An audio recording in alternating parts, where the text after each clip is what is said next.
Dios es bueno, Dios es grande y Dios es maravilloso. Amén. Mateo dice que yendo, predicar, diciendo: el reino de los cielos se ha acercado, sanad enfermos, limpiad leprosos, resucitad muertos, echad fuera demonios, de gracia recibiste, dad de gracia. Eso nos lleva a una pregunta: ¿qué nos ha dado el Señor? Y esta noche quiero hacerlo un poquito más ameno. Si yo le pregunto, usted me responde. No hay respuestas malas, todo es válido. Simplemente piense, ¿qué es lo que el Señor le ha dado? ¿Qué es lo que el Señor le ha dado? ¿Alguien? Primero, dedocráticamente, hermano Jaime. Salud, amén. Hermano Johnny, vida. Hermano, amor. Por allá atrás, hermanos, misericordia. ¿Qué más nos ha dado? Autoridad, amén. Y vemos que desde hace un tiempo para aquí, yo me puse a recordar en esta mañana, desde ayer estaba pensando en esto y recordaba ahora en la mañana, cómo es o qué de lo que nos ha estado hablando el Señor a través de todo este tiempo, desde que empezó el año. Y yo me acuerdo, no sé si alguien se recuerda de algo de lo que hayan hablado aquí, de alguno de los predicadores que estuvo aquí. ¿Alguien? Yo me acuerdo que alguien habló del amor, alguien habló de los dones, de los talentos que tenemos, alguien habló sobre la armadura de Dios que nos ha dado. Alguien nos habló sobre la visión de Casa Misionera Manuel. Nos hablaron también sobre los matrimonios. Nos hablaron también sobre honrar. Y todo esto viene formando una pirámide. Habían puesto las bases, predicador tras predicador, sin quererlo, con querer, buscando la presencia de Dios. Y aquí se pararon y dijeron: eso es lo que el Señor me dio. Y soltaron la palabra de Dios y han estado haciendo escalón tras escalón hasta formar una pirámide grande, una pirámide fuerte. Y hoy pongo un escalón más.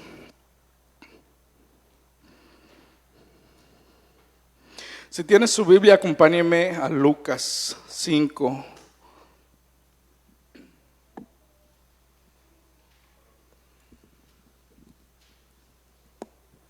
Lucas 5, 1 al 11.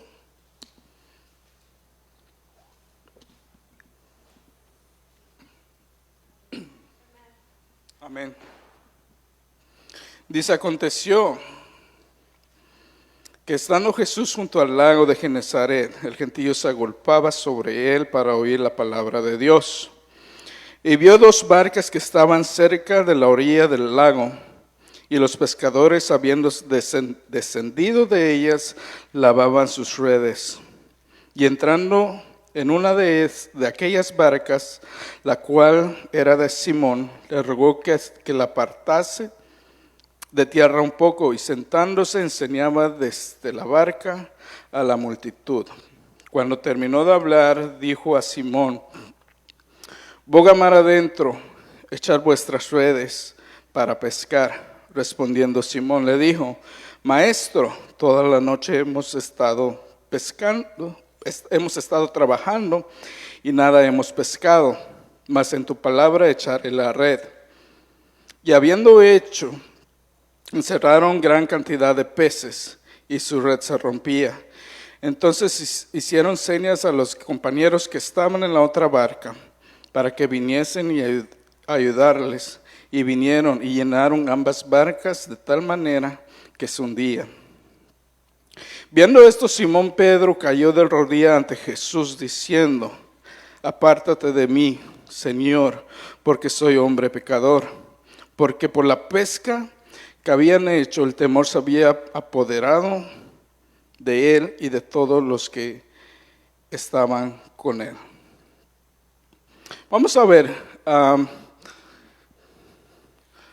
Y vamos a entender un poquito lo que dice la palabra. Quiero que ponga atención en esto. Esto es un pequeño mapa de Genesaret, donde lo que aconteció.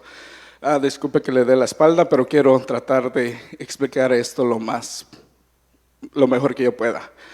Aquí está Genesaret. Sobre Genesaret hay todo esto de aquí, todo esto son montañas.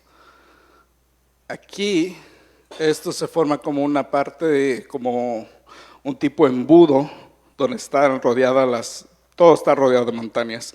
Simplemente hay un pequeño embudo donde está Genesaret.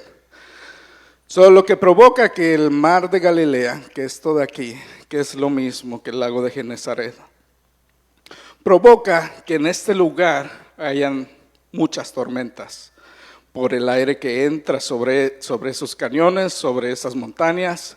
Buscan una salida y la mejor salida es por aquí o por aquí. Y Genesaret es una de esas salidas, lo que provoca muchas tormentas. Es por eso que siempre o muchas veces cuando leemos la Biblia y vemos en los evangelios, siempre los discípulos que están en una barca se están hundiendo o hay tormentas. Eso es lo que causa simplemente la ubicación geográfica. Otro punto bien importante es que en este lugar se dedica a la pesca, porque hay una gran cantidad de peces, y lo que causa que allí se mueva, las finanzas que se muevan allí sean a través de la pesca. Amén. Ahora si pone el dedo allí en Lucas, no se mueva, y vamos al versículo 1. Dice que aconteció que estando Jesús junto al lago de Genesaret, el gentío se agolpaba sobre él para oír la palabra de Dios. Amén. Esto me lleva a una pregunta. ¿Por qué la gente se agolpaba a él?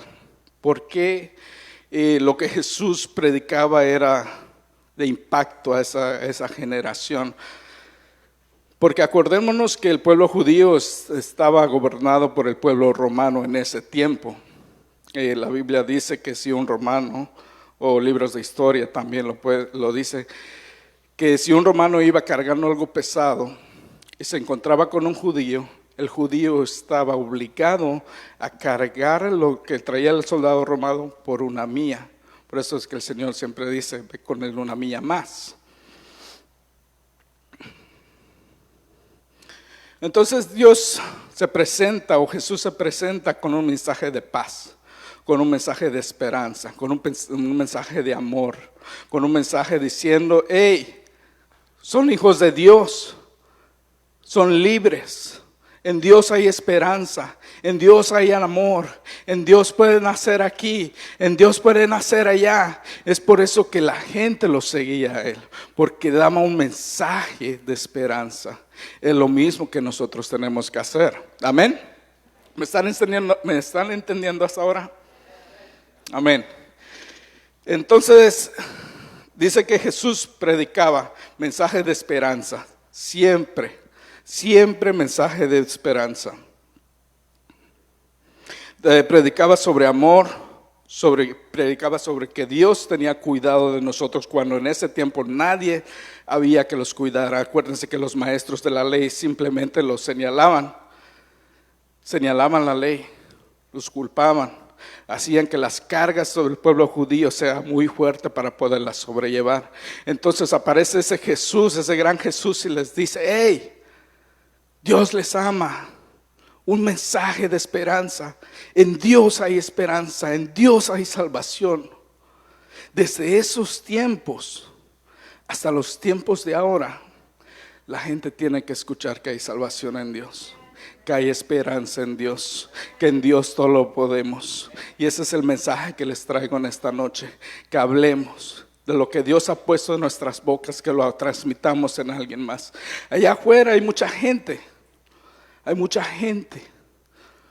que está perdida, que se está pudriendo, que está tal vez en drogas. Allá afuera hay prostitutas, Hay gente ahí fuera que necesita escuchar un mensaje de esperanza. Y no me va a decir a mí que eso no, que eso ya pasó, porque eso sigue vigente hasta el día de hoy. Lo que hizo Jesús en sus tiempos, cuando Él estaba aquí en la tierra como hombre, lo sigue haciendo hasta hoy en día. Lo mismo que hizo sanaba a los enfermos, resucitaba a los muertos, iba y predicaba. El Señor lo sigue haciendo. ¿Cuántos a Dios los ha sanado? Amén. ¿Sí o no? Es lo mismo que tenemos que hacer ahora en estos tiempos. ¿Cuántos le dan un aplauso al Señor?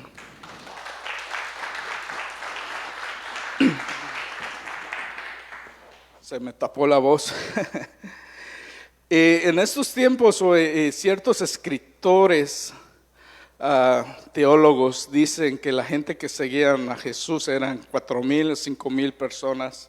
Otros escritores dicen que contando niños, contando mujeres, son alrededor de 18,000 a 20,000 personas.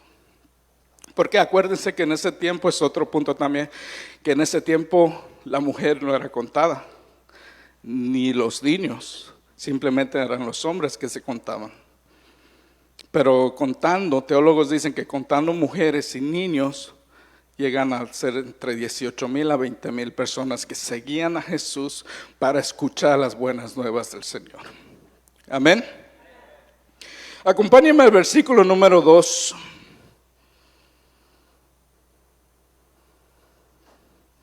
Dice ahí mismo en Lucas: y vio 2 barcas que estaban cerca de la orilla del lago, y los pescadores, habiendo descendido de ella, lavaban sus redes.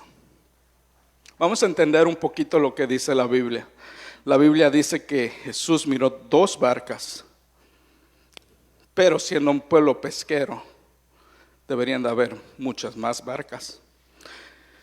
La Biblia nos dice que Jesús clavó su mirada en 2 barcas. Ahí pudieron haber 10, 5, 20, 100, yo no sé.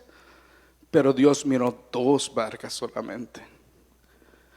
Y algo grande que hace el Señor Jesús cuando nos mira. Yo no sé, yo me puse a pensar sobre esto. Y a mi mente se venía la vida del rey David. Dios lo miró, un simple jovencito, lo hizo todo un adorador, porque la Biblia dice que nadie adoraba al Señor como Él. En esos tiempos nadie adoraba al Señor como Él. Y el Señor termina diciendo que es un hombre conforme a su corazón, a cual a ningún otro hombre ha llamado así de esa forma. Simplemente a David le ha dicho que es un hombre conforme a su corazón. También me acuerdo de Saulo, de Pablo, cuando perseguía a la iglesia. Dios lo miró, ustedes saben la historia. De perseguir a la iglesia, pasó a ser uno de los mejores evangelistas de su tiempo.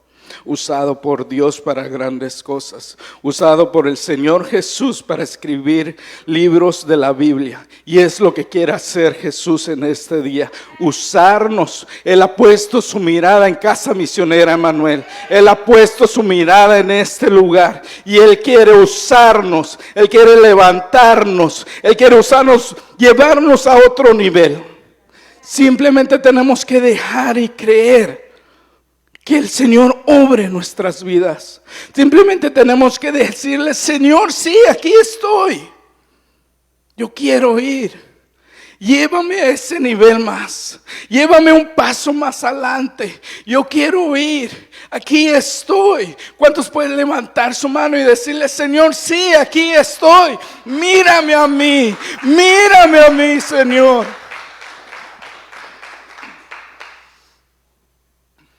Y ahora era el turno de Pedro.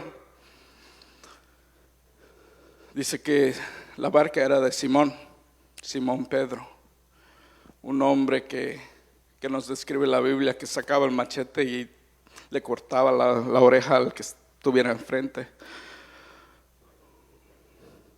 un hombre muy compulsivo. Yo conozco muchos así, pero bueno, el Señor los reprenda. Amén, el Señor los ama. Era el turno de Pedro. Y miren lo que hizo el Señor en la vida de Pedro. Si lo hizo en la vida de Pedro, ese hombre que no se dejaba, ese hombre que tenía un carácter de piedra, duro, ¿qué no va a poder hacer el Señor con un corazón constricto y humillado? Un corazón que lo único que anhela es adorar y servir al Señor Jesús. Porque si el Señor Jesús te dice, ve, entonces yo voy.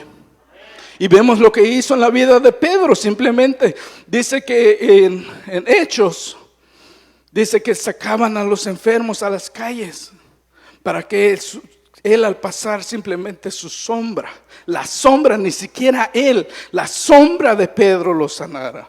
La sombra que iba dejando, esa es la que necesitaban simplemente tocar, que pasaran por encima de aquellos enfermos.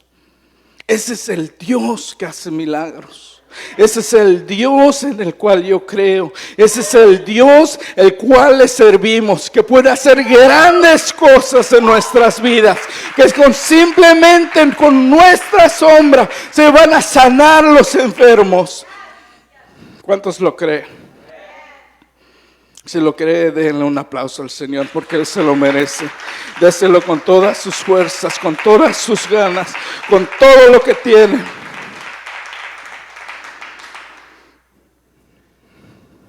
Aquí vienen las misiones, hermanos. Quiero tocar un poquito esto, porque es importante. Nosotros fuimos llamados a hacer lo que dice Lucas 5, que vayamos predicar. A mí Mateo, que vayamos y prediquemos, que sanemos enfermos, que echemos fuera demonios. Eso es lo que nosotros estamos llamados a dar por gracia lo que por gracia recibimos. Jesús nos dio por gracia, entonces ahora es mi turno de darlo a aquellas personas que lo necesitan. Ahora es mi turno de levantarme. Ahora es mi turno de dárselo a alguien más, para que esa persona se pueda reproducir en alguien más. Ahora es mi turno.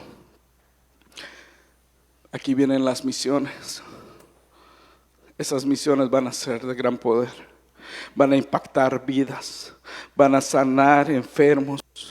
Esas misiones van a hacer grandes cosas en la vida de alguien.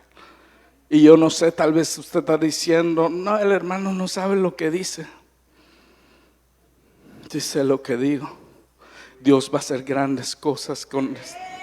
Dios ahora ha estado preparándonos, ha estado poniendo pilar tras pilar, escalón tras escalón, preparándonos. Si hace memoria conmigo, Dios nos ha estado preparando.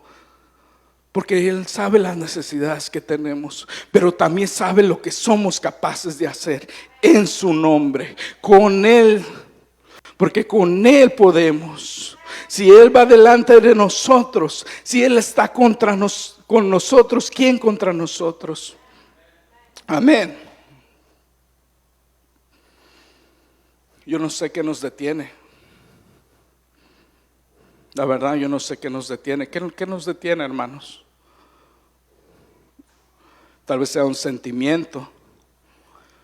Le fallé al Señor, no me creo digno. No soy apto de seguir los caminos del Maestro. No soy apto ni siquiera de que el Maestro me mire.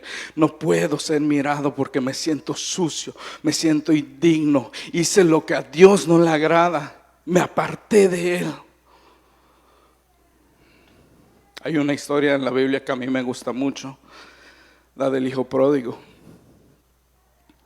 Dice que este hombre tenía 2 hijos, uno de ellos le pide su herencia y se va. Es normal que un padre al morir le deje la herencia a su hijo. Es normal también que un padre, viendo la necesidad de su hijo, él aún estando en vida, le dé la herencia. Pero lo que hizo el hijo pródigo no es normal. lo que lo que hizo el hijo pródigo fue, dice la Biblia, que fue y le pidió a su padre la parte de la herencia que le correspondía. Y su padre se la dio. Y él se fue. Eso no es lo normal. Eso quiere decir que el hijo estaba rompiendo la relación que tenía con su padre. En ese momento, cuando el hijo se presenta delante del padre, le estaba diciendo: dame mi herencia, porque para mí tú vales más muerto que vivo.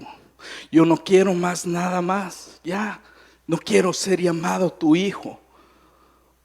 No quiero más. Y se fue. Dice que estando lejos, derrochó todo lo que tenía. Gastó todo lo que tenía hasta que tuvo hambre. Se vio la necesidad y se recordó que tenía un Padre todopoderoso, como nosotros lo tenemos. El Rey de Reyes y Señor de Señores. Dice que se recordó que en casa de su padre había abundancia de alimento. Y dijo: iré a mi padre y le diré: he pecado contra el cielo y contra ti. No soy digno de ser llamado tu hijo. Y era cierto. Pero él se levantó y fue hacia casa de su padre. Y dice que la Biblia que el padre, aún estando lejos, salió a encontrarlo y lo abrazó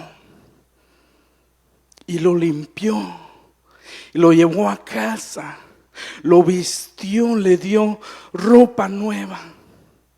Pero lo que a mí me llama la atención, que le puso un anillo en su dedo. Ese anillo simbolizaba autoridad. Ese anillo simboliza que tú rompiste mi relación, pero hoy la restauro. Muchas veces nosotros nos hemos sentido en esa situación. Yo quebré la relación con mi padre, no soy digno de ser usado, pero Dios viene y nos dice: no, yo restauro nuestra relación. Aquí está este anillo de poder. Hoy vuelvo a restaurarlo. Hoy volvemos a ser uno solo, dice el Señor. Amén. Glorioso Dios, te adoramos. Muchas veces nos sentimos como el hijo pródigo, pero Dios vuelve a poner ese anillo de autoridad, restaurando nuestras vidas, restaurando todo lo que el enemigo nos quitó, restaurando todo lo que el enemigo se había llevado, porque recordemos que ese hombre había perdido todo, pero el Padre lo llamó, lo restauró, le dio autoridad con ese anillo. Con ese anillo le volvió a decir: eres hijo mío. Nadie va a llamar muerto a lo que yo he vivificado. Nadie va a llamar muerto a lo que Dios ha vivificado. Nadie va a llamar muerto a lo que Dios le ha dado vida. Amén. Tal vez nos sentamos en ese, como el hijo pródigo, o no sé qué otra excusa tengamos. ¿Qué otra excusa tengamos? Estoy cansado, no puedo. ¿Por qué? No tengo. Otra historia que me gusta muchísimo es la de Abraham con Isaac. Dice que Dios le dio un hijo a Abraham y después se lo pidió.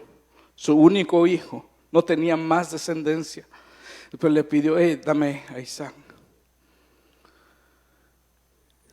Él lo único que hizo fue obedecer. Agarró a su hijo y vamos a la montaña, tenemos que ofrecer un holocausto. Se llevó la leña, se llevó todo, pero no se llevó un cordero para el sacrificio. En el camino el hijo le preguntaba: ¿dónde está lo que vamos a sacrificar? Abraham simplemente le responde: Dios proveerá. Dios se va a proveer.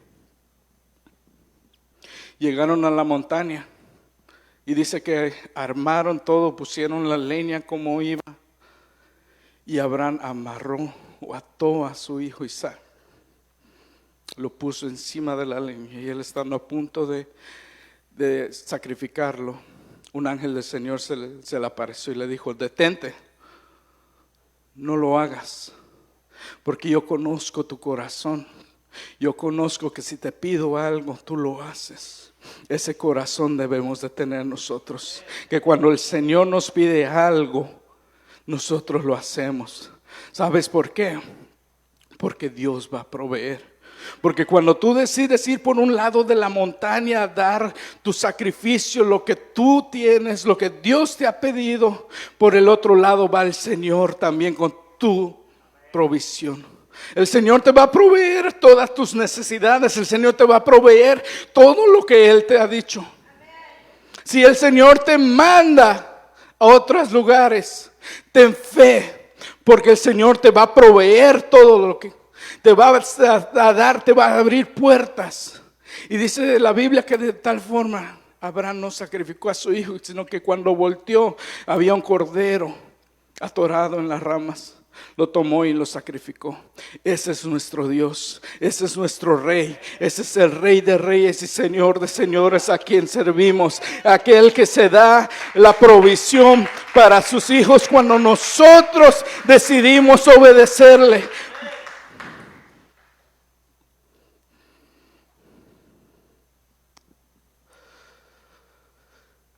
Si puede acompañarme al versículo 3 de Lucas, versículo 3.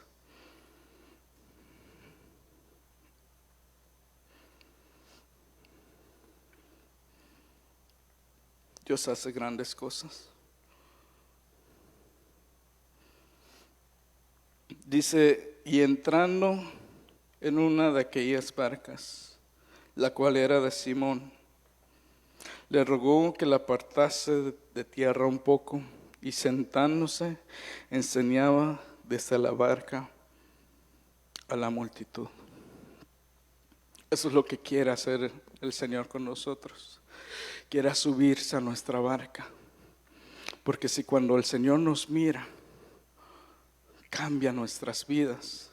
Imagínese lo que puede hacer cuando Él se sube a nuestra barca. Imagínese todo lo que puede hacer cuando el Señor se sube a nuestras barcas. Eso es lo que quiere el Señor, subirse a nuestras barcas y decir, ve, ponga mar adentro, echas las redes una vez más, no te canses, tira esa red. Y nosotros vamos a decir como Pedro, sí Señor, he estado pescando y no he pescado nada, he trabajado duro toda la noche y no he tenido fruto de mi trabajo. Pero ahora, Señor, en tu nombre, yo voy a tirar esas redes. Yo voy a tirarlo, Señor, porque tú me estás hablando, porque tú me lo estás diciendo. Yo lo voy a hacer porque yo te amo, porque yo te sirvo, porque tú eres mi Rey, mi Señor. Eso es lo que tenemos que hacer. Cuando el Señor nos dice, porque Él grandes cosas va a hacer una vez que esté encima de tu barca. Si cuando simplemente nos mira, nos cambia, nos transforma. Cuando Él nos mira, nos cambia, nos transforma personalmente. Si Él pone sus ojos en mí, Él me cambia. Pero cuando Él se sube a mi barca, Él me usa para cambiar a los demás. Y eso es lo que Dios quiere hacer. Eso es lo que Dios quiere hacer. Subirse a esa barca, subirse a nuestra barca, a mi barca, a su barca. Porque Él quiere cambiar muchas vidas a través de su vida. ¿Cuántos dicen amén?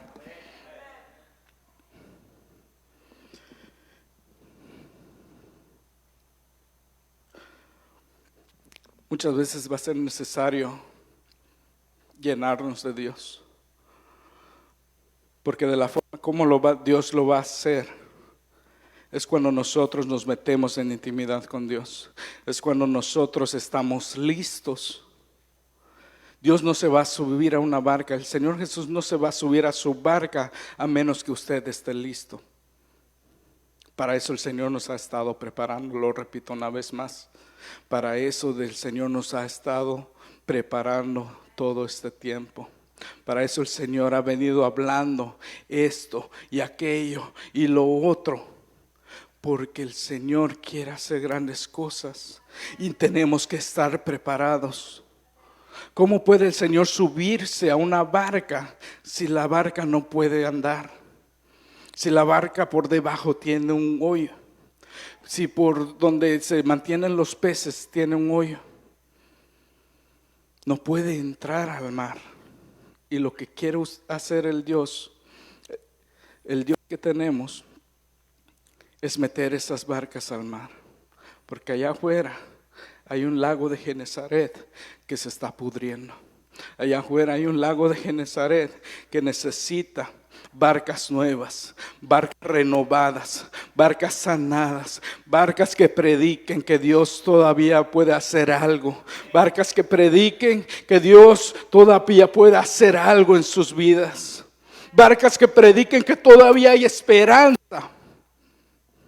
para sus vidas, que todavía Dios puede hacer que dejen las drogas, que todavía Dios puede hacer milagros, que puede sanar, que todavía puede hacer grandes cosas. Necesitamos estar preparados. Nuestra barca tiene que estar preparada. Yo los invito, yo los animo a que entremos en un tiempo de comunión con Dios, un tiempo de buscarlo más a Él. Aquí se viene el retiro. El retiro es la próxima semana. Vamos a ese retiro con un corazón hambriento y sediento de Dios. Yo no sé ustedes, pero yo tengo una gran expectativa de lo que Dios va a hacer. Yo sé que Dios va a hacer grandes cosas en ese retiro. Yo sé que Dios se va a mover de una forma impresionante en ese retiro. Una vez más Él lo va a hacer. La primera vez que yo fui al retiro, yo no le tenía tanta fe. Es un retiro más, un retiro más.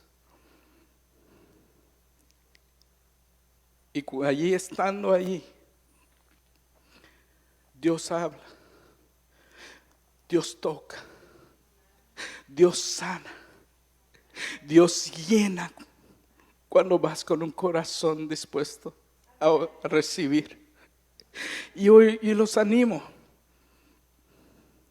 que vayamos a ese retiro con un corazón dispuesto a recibir lo que Dios tiene, porque yo sé que ahí se van a cambiar vidas, yo sé que ahí vamos a ser llenos, yo sé que de ahí vamos a regresar transformados. Si me pueden ayudar con el piano, por favor. Yo sé que Dios va a hacer grandes cosas.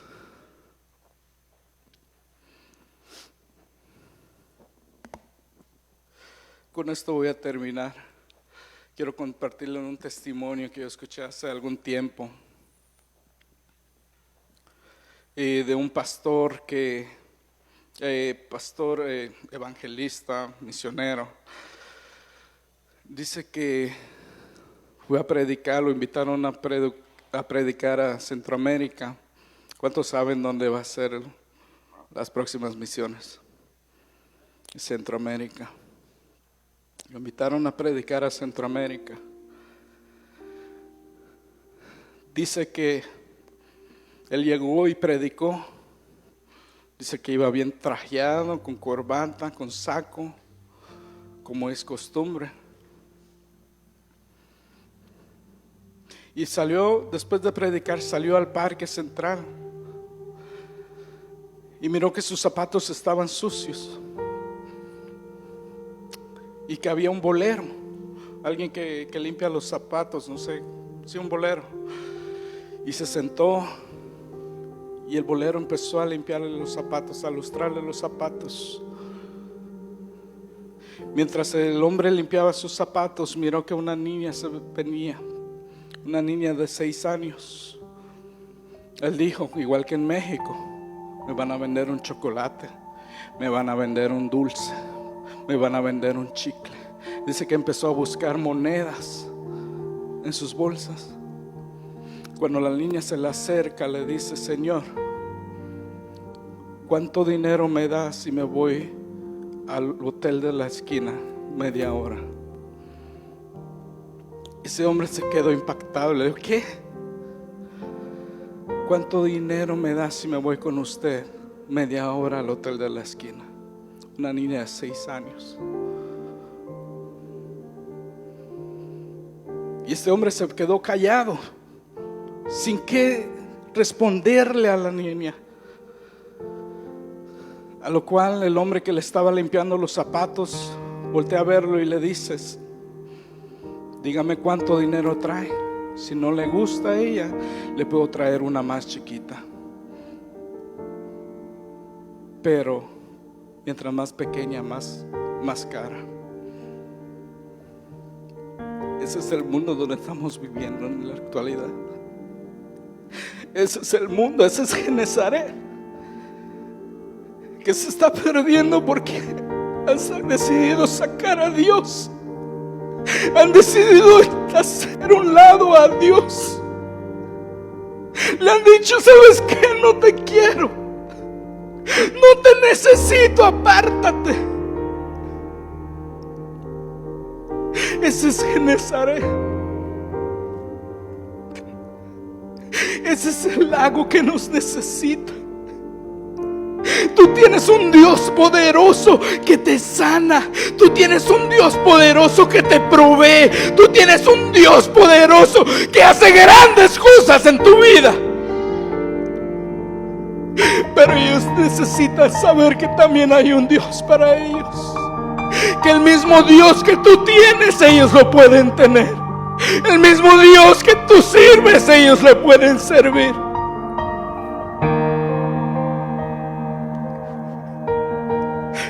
Dice este predicador que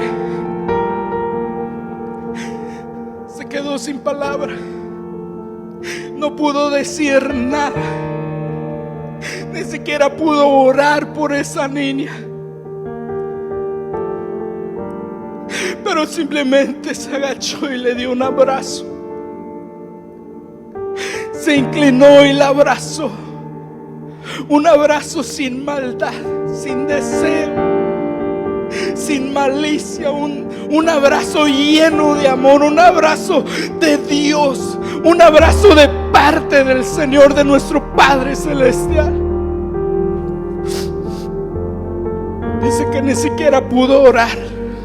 Se levantó y llevó a la niña de 6 años a la iglesia donde había predicado. Y se fue con el corazón destruido. Al año siguiente lo invitaron a la misma iglesia. Él fue. Dice que estaba esperando su turno para entrar, para predicar. Y le dice: pastor, le tengo una sorpresa. Él se sentó al frente y empezaron a subirse los niños. Era un coro de niños y cantando coritos. Allí venía la niña. Allí venía esa niña de 6 años. Dice que al terminar de predicar, la niña corrió hacia él y le dijo: pastor, ¿se acuerda de mí? Y le dijo: sí. Esta niña simplemente le dijo: yo no sé qué pasó, pero con ese abrazo de Dios cambió mi vida. Ese abrazo cambió mi vida. Ese abrazo cambió mi vida. Un abrazo de Dios puede transformar vidas, puede hacer grandes cosas en los demás. Lo que ha hecho en tu vida, Él lo puede hacer una vez más.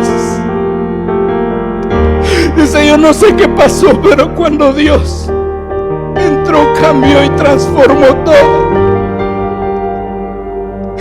Dice que era la hermana mayor de 3. Sus hermanas también estaban en ese parque. En ese testimonio el pastor cuenta que a esa niña le daban marihuana y alcohol cada vez que un hombre iba a abusar de ellas. Era la mayor de 3. Sus hermanas también estaban en ese parque.